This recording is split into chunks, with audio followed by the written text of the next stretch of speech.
Hi friends, my mother চ্যানেলের পক্ষ থেকে সবাইকে আরও একবার সুস্বাগতম। আজকে যে বিষয়টা নিয়ে আলোচনা করব সেটা হচ্ছে আপার প্রাইমারি সেকেন্ড ফেজে আপনি ডাক পেয়েছেন কিনা সেটা কিভাবে দেখবেন। মূল বিষয় ঢোকার আগে বলি, যারা আমার চ্যানেলটিতে নতুন আছেন একটু সাবস্ক্রাইব করবেন। সাবস্ক্রাইব করার পরে পাশে যে বেল বাটন আছে অবশ্যই তাতে ক্লিক করবেন, যাতে যে কোনো নতুন ভিডিও আপলোড করার পরে আপনার কাছে নোটিফিকেশন পৌঁছে যায়। তো আসা যাক মূল বিষয়, সেকেন্ড ফেজে আপনি ডাক পেয়েছেন তা জানবেন কি করে। তো সেকেন্ড ফেজে ডাক পেয়েছেন এটা জানতে গেলে আগে আপনাকে পুরো বিষয়টা জানতে হবে। আজকে 22 তারিখ, একটু আগে আমি একটা ভিডিও দিয়েছি, সেই ভিডিওতে জানিয়ে দিয়েছি যে সেকেন্ড ফেজের নোটিশ দিয়েছে কমিশন।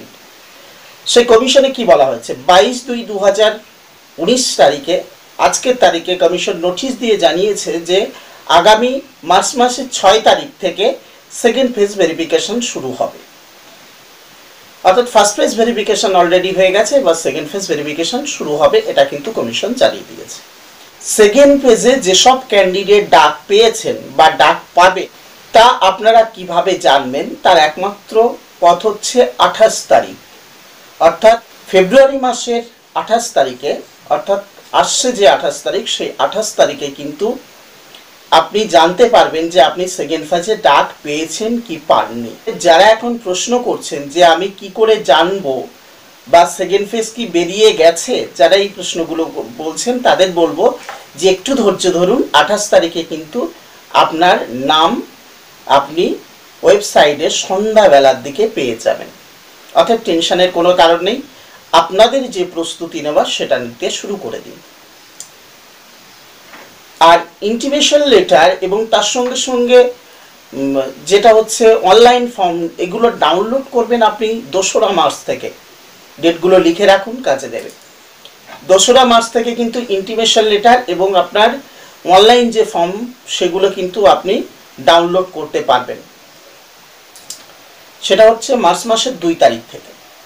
তাহলে আশা করি ক্লিয়ার হয়েছে যে আপনি সেকেন্ড ফেজে ডাক পেয়েছেন কিনা সেটা আপনি জানবেন কত তারিখে, 28 তারিখ, অর্থাৎ ফেব্রুয়ারি মাসের 28 তারিখে আপনি সন্ধ্যাবেলার পরে গিয়ে জানতে পারেন। এবার এই সেকেন্ড ফেজে কতজন ক্যান্ডিডেট ডাক পেয়েছে, আগামী দিনে ফেজ হবে কি হবে না এ সম্পর্কে একটু আলোচনা করব। দেখুন, দীর্ঘদিন ধরে এই নিয়োগ প্রক্রিয়া নিয়ে একটা টালবাহানা চলছে। আমি আপার প্রাইমারির যত আপডেট সেটা একের পর এক আপনাদের দিয়ে এসেছি। একটা সময় ফেজের কথাই বলি, সেকেন্ড ফেজে অধিকাংশই ডাক পেয়েছেন, কিন্তু ফার্স্ট ফেজে যারা বাদ গেছেন তাদের ভেতর থেকে। এবং থার্ড ফেজ যেখানে হবে, অবশ্যই থার্ড ফেজ হবে। যারা ভাবছেন যে থার্ড ফেজ হবে কি হবে না, আমি বলছি থার্ড ফেজ হবে। এবং আরেকটা কথা বলে রাখি যে সিট যদি আপডেট হয় সেক্ষেত্রে কিন্তু কাট অফ যথেষ্ট নামবে। তবে সায়েন্সের যেসব ক্যান্ডিডেট আছেন তাদের বলি যে আপনাদের ভালো একটা সংবাদ আছে এবং আপনারা প্রস্তুতিও নিতে শুরু করে দিন।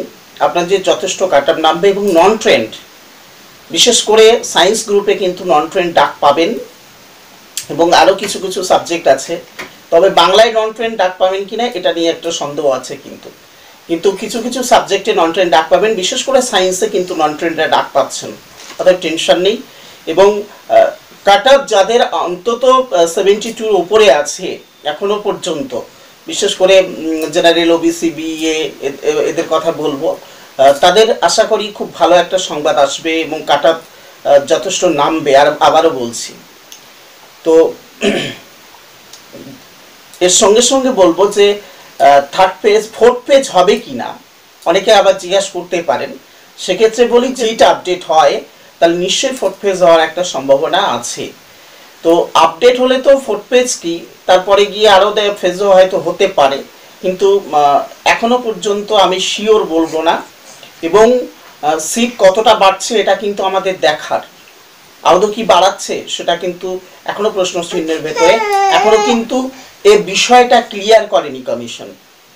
তবে যতটুকু শুনছি যে সিট বাড়ার একটা পরিকল্পনা চলছে এবং আগামী দিনে সিট বাড়াবে বলে এরকম চিন্তাভাবনা চলছে।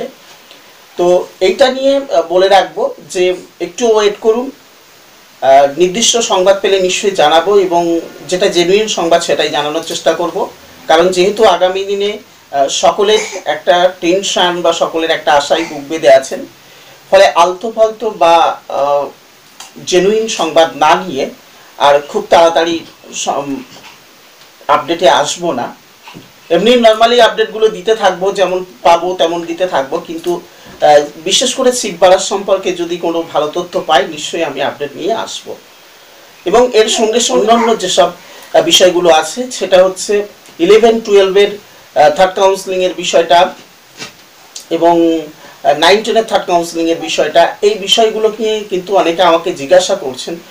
তাদের একটু বলি যে আপনাদের এই যে থার্ড কাউন্সিলিং সেটা কিন্তু এক্ষুনি ভাবছে না কমিশন, কারণ যেহেতু আপার প্রাইমারির বিষয়টা তাদের এখন মাথায় ঢুকে গেছে, ফলে এই বিষয়টা হয়তো একটু ডিলে করে দিতে পারে। তো এর আশায় যারা এখনো পর্যন্ত এই কাউন্সিলিংয়ে থার্ড কাউন্সিলিংয়ের আশায় আছেন তাদের একটা কথা বলবো যে আশায় মরে চাষা, অর্থাৎ এই আশাটা না রেখে আপনি আপার প্রাইমারিতে যদি ডাক পেয়ে থাকেন তাহলে আপনি আপার প্রাইমারিতে চলে আসুন, কারণ সেটা হবে কি হবে না তার কোনো কিন্তু গ্যারান্টি নেই। অতএব আপনার যে সুবিধা, যেটা আপনি যদি আপার প্রাইমারিতে ডাক পেয়ে থাকেন তাহলে আপার প্রাইমারিটা নিয়েই আপনি এখন ব্যস্ত থাকুন, ওই দিকটা ভুলে যান।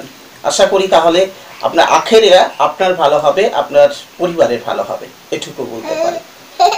এবং এর সঙ্গে সঙ্গে আরেকটু বলে দিই, গ্রুপ ডি এবং গ্রুপ সি যেসব ক্যান্ডিডেট আছেন এসএসসির মাধ্যমে যাদের নিয়োগের কথা, তো তারা বলছিলেন ফিফথ ফেজ হবে কি না। ফিফথ ফেজের কথা একটু বলি।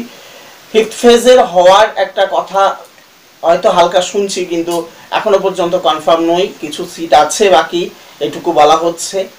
তো যদি ছাড়ে নিশ্চয়ই আমি জানাবো, তবে এইটুকু শুনতে পাচ্ছি যে ফিফথ ফেজ হওয়ার একটা চিন্তাভাবনা আছে গ্রুপ ডি এবং গ্রুপ সি।